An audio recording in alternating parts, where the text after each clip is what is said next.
I was abandoned by my family due to my golden sister's success. Now she's begging. Reddit family. Have you ever felt like the unwanted extra in your own family? For me, being overlooked wasn't just painful, it became a journey of rejection. Just when I thought I had broken free from their toxic hold, my sister returned, begging me to save everything. Why, you ask? Stick around because you won't believe what happened next. Before continuing the story, tell me which city you are watching from. I want to know how far this video has come. And don't forget to like and subscribe to the channel so I can send you exciting stories like this every day. My life was completely upended in a way I never anticipated. I was expelled from the house by my parents. And why? Because I managed to pay for my MBA without their invaluable assistance. And my sister, 36F, the golden child, couldn't tolerate.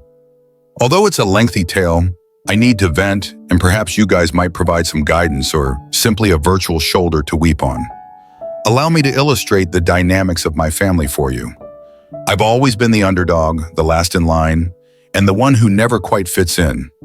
It was obvious from the beginning that my sister was the favorite growing up in a suburban community just outside of Chicago. My folks would hold a parade if she received an A. It was like, oh cool, what's for dinner? If I received an A, you understand. Victoria, my sister, was always the center of attention. She seemed to do better at everything without really trying, and she was more attractive and gregarious. School plays, she took the lead. Captain of a sports team? Naturally. Grades? Perfect scores. I was the awkward, bookish kid who didn't want to be in the spotlight and would rather sit in my room and code. My parents were enamored with Victoria as if she were a prodigy when she enrolled in a prestigious business school. They covered everything, including her tuition, fashionable clothes, her apartment in a fancy area of town, and even her excursions to Cancun over spring break. They were often boasting to anyone who will listen about their successful daughter because they were so proud of her. I kept my head down and assumed I would have to handle things alone in the interim. Despite taking out loans and working part-time jobs during my time in college, I was still able to earn honors in computer science. But was there a celebration for me? No, my mother just said, "Dear, that's nice. Have you looked at the pictures from Victoria's graduation? Wasn't she beautiful?" In the present, I have spent the last few years managing projects for a digital company. Although it pays the bills and is a fine job, I'm looking for more. One day I hope to launch my own business, rise in my dom, or even get into top management. I therefore made the decision to apply to a respectable university's MBA program. The catch, the cost of tuition is extremely high, 6 figures to be exact. I had the hope that my parents might lend me some support. After all, they funded Victoria's whole schooling, right? After a family supper one evening, I sat them down and, to my astonishment, the topic of conversation revolved around Victoria's most recent achievement at the family restaurant. I outlined my strategy, gave them an overview of the school, described how it would advance my career, and then tactfully brought up the topic of tuition. The expressions on their faces. It would seem as though I had asked them to sell their kidneys or something. They informed me outright that they couldn't pay my tuition, which is fine. I understand that MBAs are costly, but the fact that they refused to even co-sign a loan was what really infuriated me. I only wanted their assistance so I wouldn't be drowning in debt for the rest of my life, not to pay for everything. Their logic. We have already covered Victoria's tuition. Now is the time to consider our future. The worst part is that they also intended to grow the family restaurant. It seemed like they were investing all of their savings in that. What I was hearing was unbelievable. So you could afford Victoria's entire education, but you can't even co-sign a loan for me? Trying to speak steadily, I asked, "Well, honey, Victoria's education was an investment in the family business," my mother boldly said. "You have an MBA. That's only for you, isn't it? Only for me, as if I weren't related to them, as if they didn't care about my success." I was at a loss. My parents seemed to be putting unnecessary barriers in my path, but I didn't want to miss this chance. When it came to me, they had to be prudent and frugal, but they had no trouble spending a lot of money on Victoria. I had no choice but to ask my Aunt Margaret. Now let me tell you that my dad's older sister, Aunt Margaret, is quite different from my parents. To be honest, she is far more successful than both of them, and works as a neurosurgeon. She has always been nice to me, though, and she's also quite grounded. There was always this strange tension between her and my parents. At family get-togethers, they would pretend to be courteous, but I could tell they were resentful of her success in comparison to their own. In particular, my dad detested feeling like he was overshadowed by her. When I was younger, I overheard arguments in which my dad accused Aunt Margaret of being conceited and defaming him. At first, I wasn't particularly interested in involving her, but I was desperate. One day I contacted her to see whether she would be able to assist me with the tuition. I described the circumstances, my parents' refusal to assist, and the significance of this MBA to me. Aunt Margaret made no hesitation at all. "Of course I'll help," she said. "Why didn't you approach me earlier? It would be an honor for me to invest in your future because I've always believed you have a lot of promise." I felt so grateful, but I was also afraid my dad would find out. He would go crazy if he found out that I had approached his sister behind his back to request money. In order to keep it a secret, I pleaded with Aunt Margaret. Recognizing the complicated family dynamics at work, she concurred. After that, everything was well for a time. Since my tuition was paid for and I was preparing to begin my MBA school, I assumed I was safe. I felt both anxious and optimistic about the future. I felt like I was winning for once. Victoria made the decision to wreck everything at that point. I'm still not sure how she learned that I had asked Aunt Margaret for assistance. Perhaps she snooped through my emails when I wasn't looking, or perhaps she overheard a call. However, she did discover, and as the golden child that she is, she was unable to ignore it. She had to make it into a large theatrical spectacle. After a long day at work, I was thrilled to share some news about my impending MBA orientation when I got home one evening. However, I could sense a problem as soon as I entered the room. The home was eerily silent, and the air felt heavy with stress. My heart fell as I walked to the living room. Everything I owned, including my books, clothes, and even my bedding, was put up in boxes. I felt as though the house was erasing me. Victoria was standing off to the side with this smug, self-satisfied expression on her face while my parents were seated on the couch, their emotions a mixture of disappointment and rage. I had the impression that I had entered an intervention. My father wasted no time. "Explain this," he asked, tossing me a pile of papers. I picked up the papers with trembling hands, not understanding a word he was saying. I became aware that Victoria had completely lost her mind at that point. She had created these fictitious emails between Aunt Margaret and me, giving the impression that I was betraying the family. The emails gave the impression that I had given Aunt Margaret the trade secrets of our family restaurant in return for her covering my tuition. Recipes, supplier details, and even the restaurant's finances were discussed. I didn't really have access to any of these things, but Victoria did. My eyes were unbelievable. After looking through my laptop, Victoria discovered several emails that I had sent with Aunt Margaret, which she subsequently altered using Photoshop or some other program. She painted me as a traitor of some sort, as though I had betrayed our family. I was taken aback. This isn't real. I stumbled my way out. These emails are fraudulent. I would never do this. My parents, however, didn't even pay attention. My mom was crying as they stood there, and my dad was furious and red-faced. He said, "We trusted you, and you stabbed us in the back." They trusted Victoria, regardless of what I said, since they obviously did. She was always believed by them. It felt as though I had vanished from the world, and that all the years I had spent being a good daughter, working hard, and never getting into trouble were in vain. I knew then and there that I would always be second best in their eyes. They would always have doubts about me. My father said, "You must go," in a chilly tone. "We won't have a traitor in this house." I pleaded with them to think again. I made an effort to clarify the MBA and how Aunt Margaret was only assisting me, much like they had assisted Victoria. My parents didn't care, but I didn't want to burden Aunt Margaret, especially since she had already promised to cover my tuition. They claimed I was a traitor and refused to interact with me. Victoria simply stood there the entire time, her arrogant expression never changing. Her eyes said louder than words could. She had prevailed. The sister, whom she always viewed as a rival, was finally gone. That was it. I only had a few boxes of my belongings and the clothing on my back when I fled. I noticed the neighbors looking out their windows while I was loading my car, presumably curious about the drama. I felt totally alone, deceived and embarrassed. As soon as I was in my car, I called Aunt Margaret, crying so hard that I could not speak. Without asking any questions, she told me to come to her apartment right away. Without her, I'm not sure how I would have made it through. I'm currently residing at Aunt Margaret's home. With her offer of a place to stay and her assurance that she still wants to assist with my MBA, she has been a tremendous support system. Nevertheless, I vividly remember that night, Victoria standing there with that arrogant expression on her face, knowing she had won, my parents glaring at me like I was a criminal, and all of my belongings packed away when I walked into my house. I don't know. I'm not sure what to do, Reddit.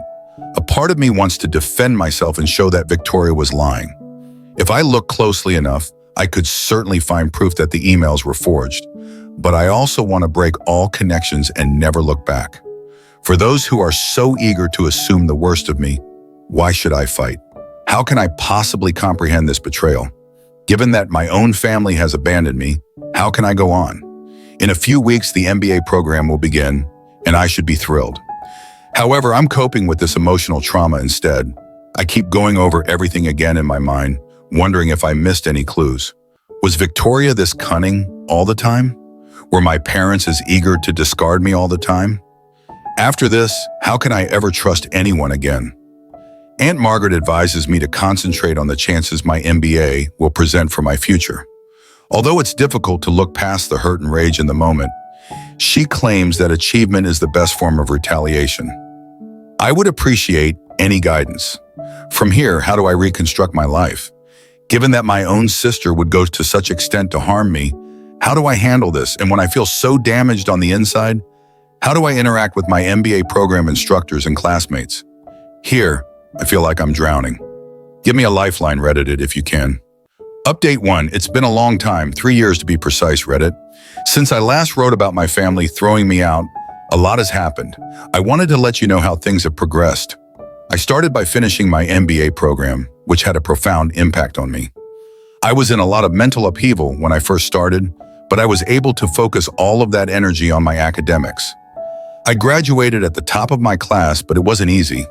The girl who constantly felt inferior is no longer there. She has been replaced with a lady who is confident in her abilities and doesn't hesitate to express them. I got a job at a prestigious consulting business and after graduating. I love my job, but it's tough. I'm in a setting where my abilities and diligence are truly valued for the first time in my life. No more living in the shadow of others. During all of this, Aunt Margaret has been a rock. She's become the loving family I never had, not just a place to stay. We discuss everything from her most intriguing medical cases to my most recent professional endeavor during our weekly dinners. I've learned so much from her about defending my rights and appreciating my own worth. 3 years of radio silence about Victoria and my parents. No emails, texts, or phone calls. It was painful at first. However, as time went on, I came to see that their absence was enabling me to develop in ways that I could not have while living with them. I've created a proud life for myself, free from the need for approval and continual comparisons. However, life can be unpredictable. Last Saturday, just when I thought I had everything worked out, Victoria arrived at my door. I nearly failed to identify her. The air of superiority and the fancy attire vanished. She was wearing a basic sweater and jeans that had seen better days, and she had big circles under her eyes and her hair pulled up in a hurry. She looked discouraged. "Hey," she said in a little voice, "can we talk?" Curiosity overcame my want to slam the door in her face. I opened the door for her. Victoria sat uncomfortably fidgeting on the couch. "I need your help," she blurted out at last. "The eatery is having problems. Serious problems. The family firm," she said, "was close to going bankrupt. Our parents' much-anticipated large expansion had turned out to be a complete failure. They were drowning in debt because they had overextended themselves and took out large loans." When Victoria said, "Dad's talking about filing for bankruptcy," her voice broke. "Mom is in disarray, and I'm at a loss for what to do. Despite my best efforts, I am unable to resolve this." As I listened, I experienced a range of feelings. I had a sick sense of satisfaction. Wasn't this retribution for the way they handled me? However, I also experienced a twinge of not quite pity, but a near feeling. "Why are you telling me this?" I inquired. "What do you expect me to do?" Victoria's eyes were filled with desperation as she gazed at me. "You're doing fantastically in your new work and with your MBA. I hope you may be able to assist, offer some guidance, or—" I understood what she was asking, but she didn't finish the phrase. She desired money. The black sheep is being rescued by the golden child. The irony was nearly unbearable. I said, "Let me get this straight," maintaining a calm voice. "After everything that happened, after 3 years of silence, you show up asking for help." Victoria was gracious enough to appear embarrassed, quietly. "I know I messed up," she said. "I felt envious." "All right, you were always so capable and intelligent. I lost it when I learned that Aunt Margaret was assisting you. I apologize." After 3 years, all she could do was apologize. It was dreadfully insufficient. "Sorry doesn't cut it, Victoria," I responded. "You have no idea what I've been through because of what you did." "I know," she responded, her eyes welling with tears. "But we're still related, aren't we? Family members support one another. Just give it some thought, please." Family. The word struck me hard. After everything that had transpired, were we still related? I informed Victoria that I needed some time to reflect. With a disappointed expression, she left her number and left. And now I'm here, attempting to decide what to do. On the one hand, I've put a lot of effort into creating this new life for myself. The familial drama, the incessant comparisons, and the sense of inadequacy have all finally left me. Is it really my intention to become entangled in all of it again? However, a tiny part of me still gives a damn. I feel something when I consider my parents' bankruptcy, not quite pity, but also not disinterest. However, there is a part of me that sees this as a chance to show them what they lost when they rejected me, to definitively demonstrate that I am not the failure they have always believed me to be. However, is it worthwhile? After the way they treated me, do I owe them anything? And would things truly change even if I did help? Or regardless of what I do, would I always be the second best daughter? Reddit, I'm conflicted. How would you respond if I were you? Should I defend myself and let my family work out their own problems? Or should I assist them and run the danger of getting injured again? I've been thinking about it for the past few days, but I'm still not convinced. A part of me wants to step up, offer them a helping hand and pull them out of this mess. It might present an opportunity to reestablish our friendship on more equal terms. Another part of me, though, is screaming to go away. I'm still recovering from the profound damage they caused me. Would I truly want to expose myself to that suffering once more? Aunt Margaret and I have discussed it. As usual, she has been encouraging, telling me that she will support me no matter what. However, she cautioned me as well. "Sometimes helping others means sacrificing yourself," she stated. "Make sure you're not setting yourself on fire to keep them warm." I've been distracted recently and my coworkers have noticed. Some have listened sympathetically, but I haven't told them the specifics. One of them stated, "Sometimes the most professional thing you can do is to keep your personal life separate from your work." That statement has stayed with me ever since. The MBA courses on crisis management and corporate guard turnarounds are still on my mind. It's likely that I could assist them and provide a strategy for escaping this situation. Should I, though? Am I accountable? What about the apologies from Victoria? Is it sufficient? Is this just another ploy? Or can I believe that she truly feels bad? I'm also concerned about how it might affect my personal financial security. Even though I'm doing well now, I'm not exactly making a ton of money. Assisting them might jeopardize my future ambitions. One thing is certain this time, whatever I decide, it will be on my terms. I've changed from being that insecure, terrified girl. No matter what occurs with my family, I will always be a strong, accomplished woman who recognizes her value. What do you think, Reddit? Should I put my own health first and let my family deal with the fallout from their choices? Or should I offer them assistance? I'd greatly benefit from an independent viewpoint on this. Update 2, it's me again, Reddit. Things have taken a crazy turn since my previous update, and I can't believe I'm back so quickly. Do you recall how I debated whether or not to assist my family with their restaurant problems? The cosmos, however, chose to give me still another surprise. My parents arrived at my workplace a week following Victoria's visit. You read correctly, my office. They just showed up in the lobby one afternoon after somehow figuring out where I work. Talk about a systemic shock. My assistant boss buzzed me while I was in the middle of a meeting to let me know that 2 people were requesting to see me. My heart almost stopped when she told me about them. Feeling as though I was walking to my own death, I excused myself from the meeting and proceeded to the lobby. My parents were there, looking older and more worn out than I had recalled. Dad's shoulders were hunched in a manner I had never seen before, and Mom's hair had turned fully gray. The weight of 3 years of stillness hung between us as we simply stared at one another for a minute. Dad finally stated, "We need to talk," in a rough yet oddly diminutive voice. I took them to a coffee shop nearby since I didn't want to have this discussion at work. An uneasy hush descended upon us as we sat down with our beverages. Determined not to make things easy for them, I waited for them to speak. Mom was the first to break. She added, "We were wrong," in a shaky voice. "We ought never to have expelled you. We ought to have paid attention to you. We sincerely apologize. Over the last 3 years, I had dreamed of this moment countless times, but now that it was actually occurring, I felt nothing. There was only a hollow emptiness, no relief, no joy, not even rage." Dad added his voice, "You should return home. We can overcome this difficult period as a family once more." To give myself some time, I took a drink of my coffee. "Why now?" At last, I inquired. "Why after 3 years of silence?" After they looked at each other, I realized there was more to this tale. The depth of their desperation became evident as they started to explain. The restaurant was a total failure, not merely having financial difficulties. In addition to going overboard with the expansion, they had been taking shortcuts and breaching the law to stay afloat, including tax evasion, health code infractions, and even some dubious supplier transactions. They now face possible criminal penalties in addition to bankruptcy. Dad said, "We need your help," in a voice that was just audible above a whisper. "Your business knowledge, your connections, you could save us?" Stunned, I sat there. My parents, who had dismissed me on false pretenses and had always viewed me as second best, now viewed me as their only hope. "Let me get this straight," I remarked, finding it difficult to maintain my composure.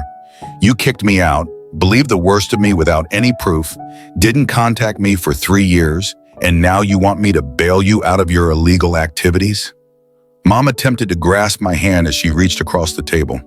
I retreated. With tears in her eyes, she continued, "We know we don't deserve your help.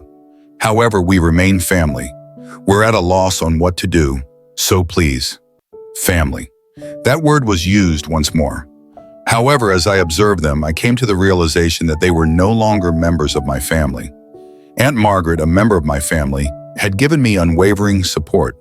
My family consisted of the friends I had established at work and in my MBA program who respected me for who I was. I inhaled deeply. I said, "I'm sorry," and I was surprised at how composed I felt. "But I'm unable to assist you. What you're asking, money isn't the only factor. You're asking me to sacrifice all I've worked so hard to achieve, including my job and principles. I'm not capable of doing it." Their shocked expressions were nearly funny. They obviously didn't think I would say no. Anger colored Dad's face. "After everything we've done for you," I interrupted him. "What have you done for me? You mean denying me support for my education when you paid for Victoria's, excluding me on false pretenses, and favoring her throughout my life?" Now Mom was crying aloud, "Please, sweetie, we'll lose everything." I experienced a little pang of guilt. Then I thought back on the previous 3 years, including the hardships, the suffering, and the development and accomplishments I had made on my own. I stood up and said, "I'm sorry you're in this situation, but these are the results of your own actions. I am unable to save you." "We'll be ruined," Dad yelled as I turned to go. "Is it your preference?" I stopped and turned to face them. "I want you to accept responsibility for your actions," I stated. "I want you to understand how much you lost when you threw me out. What I really want, though, is to be free of your drama and manipulation." I left my parents behind and left the coffee shop after that. I felt as though a burden had been lifted as I entered the street. I had finally chosen myself, set my boundaries, and confronted them. However, the tale doesn't stop there. I gave that confrontation a lot of thought. I came to the realization that merely leaving was insufficient. My parents' actions were unlawful, and if they persisted, others might suffer harm. I therefore had to make a tough choice. I reported what I learned about the restaurant's unlawful operations to the appropriate authorities, including the police, the IRS, and the health department. Although I knew it was the right decision, it wasn't an easy one. The consequences were severe and quick. Screaming and sobbing, Victoria called me and accused me of ruining the family. I don't know what grounds my parents believed they had, but they alternated between pleading for assistance and threatening legal action in their voicemails. But I didn't back down. I informed the authorities of what I knew and made it apparent that I was not involved in any unlawful activity. Aunt Margaret was there for me during the difficult few weeks, reassuring me that I was acting morally. Although the inquiry is still underway, the eatery has reportedly been closed while a thorough audit is conducted. Victoria and my parents are facing severe legal repercussions. Although it's not a joyful conclusion, it's a fair one. In my case, I'm doing all right, actually better than all right. With everything, there's a feeling of closure. The harmful family dynamics that hindered me for so long have now been broken. I have a successful career. I've even received an approach regarding a possible promotion. I feel like I've found a true professional home because of how supportive my coworkers have been during this process. I've never been closer to Aunt Margaret. After everything calms down, we're arranging a trip together, so we have something to look forward to after all this worry. I'm not going to act like it's been simple. There are times when I question whether I made the correct decision and feel bad. However, I know I made the correct decision when I think back on all the suffering they inflicted on me, including the years of manipulation and partiality. Here I am then. I felt confused and alone after being evicted from my house 3 years ago. I am now independent, prosperous in my work, surrounded by individuals who truly care about me, and at last free from my family's poisonous influence. Although some may have wished for a joyous family reunion, this is my tale and I'm glad of the progress I've made. Remember this: if you're struggling with toxic family members or tough choices, you have the right to put your own health first. You are entitled to establish limits. Additionally, there are instances when the family you choose matters more than the one you were born into. Sometimes I sit back and reflect on the past, wondering how I managed to get through it all. From feeling abandoned, disappointed, to that pivotal moment when I realized I didn't need to prove my worth to those who never valued me. It's been a tough journey filled with pain and tears, but one that has helped me discover my inner strength and true self-worth. I was once broken, but now I feel grateful because those hardships taught me a valuable lesson. Loving myself and protecting my peace are more important than anything else. I don't have to sacrifice myself to please people who have always belittled me. I've learned to let go, rise above, and build the life I truly deserve. And today, I am proud to say I've not only escaped a toxic cycle, but also achieved the success I once only dreamed of. To anyone facing similar struggles, I want you to know, you are not alone. Stand tall, believe in your worth, and allow yourself to find happiness in your own way. Thank you for watching this story. If you found it meaningful, please hit the subscribe button and turn on notifications so you won't miss more inspiring stories like this. See you in the next video.